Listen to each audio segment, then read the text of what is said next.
Welcome back. I hope you are able to think about why linked lists might be good or bad. In this video, let's discuss the answer. One key thing that you may have seen is that linked lists have a sort of loose structure that allows you to insert a value into the middle of the list by simply resetting a few pointers, just like we saw in the animation. I can insert anything that I want, and the only changes that happen is somewhere in the middle here. And this is the same for deleting node in a linked list.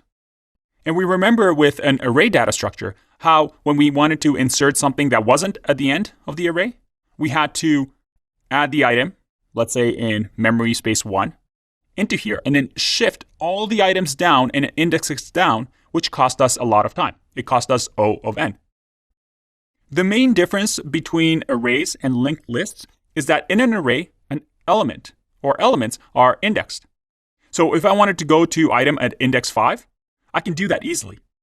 In a linked list, you start at the head and traverse the list until you get to item 5, which is O of n. And this idea of traversal is the same as iteration that we did with arrays, where we go 0, 1, 2, 3, 4, 5. Except we like to call this traversal because you don't really know when the linked list will end. You start from the head and you keep going until you hit null. And as you'll see in our coding example, we're going to have to use something like a while loop when we implement our own linked lists because we don't usually know how long the list is going to be. Another advantage that an array might have is that most computers have caching systems that make reading from sequential memory, that is memory right next to each other, shelves right next to each other, faster than reading scattered addresses. And that's something that we've talked about already. Array items are always located right next to each other in computer memory. Linked lists and nodes instead are actually scattered all over memory, kind of like hash tables.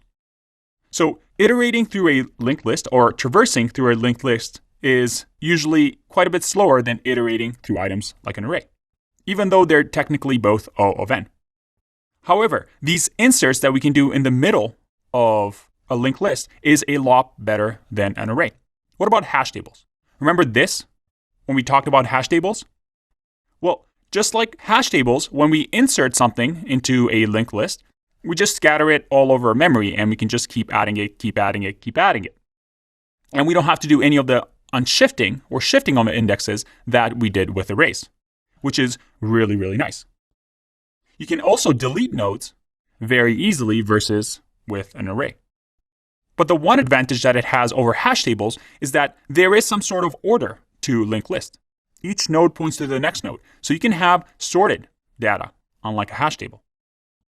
So if we look at our big O of linked lists, we can see that prepend, which is a common language you say to add to the beginning of a linked list, prepend is O of 1. Append, which is at the end of the list to add a new item, is O of 1.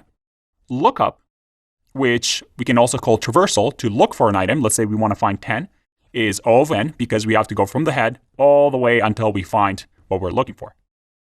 Insert is also O of n because we have to go one by one, find the index. We don't know how long our linked list is. We find the index and then insert there, which technically could take O of n. And again, something that we're going to implement in code and have a better understanding of. And delete is also O of n because we have to find the items. Now, you're thinking to yourself, hold on, insert and delete in arrays are also O of n. So how is that better? And that's something that we're going to get into when we actually take a look at the code. Remember, this is the worst case, in which case we insert or delete the very last item. And most of the times, that won't be the case in linked lists. Again, something that we're going to talk about a little bit when we code our own linked list. But looking at a diagram like this, it's really hard to truly understand how they work and what linked lists are. So we're going to code our own. In the next video, we're going to talk about this final piece of the puzzle, what a pointer is, and then finally code our own linked list so we understand the big O implications a little bit better. I'll see you in that one. Bye-bye.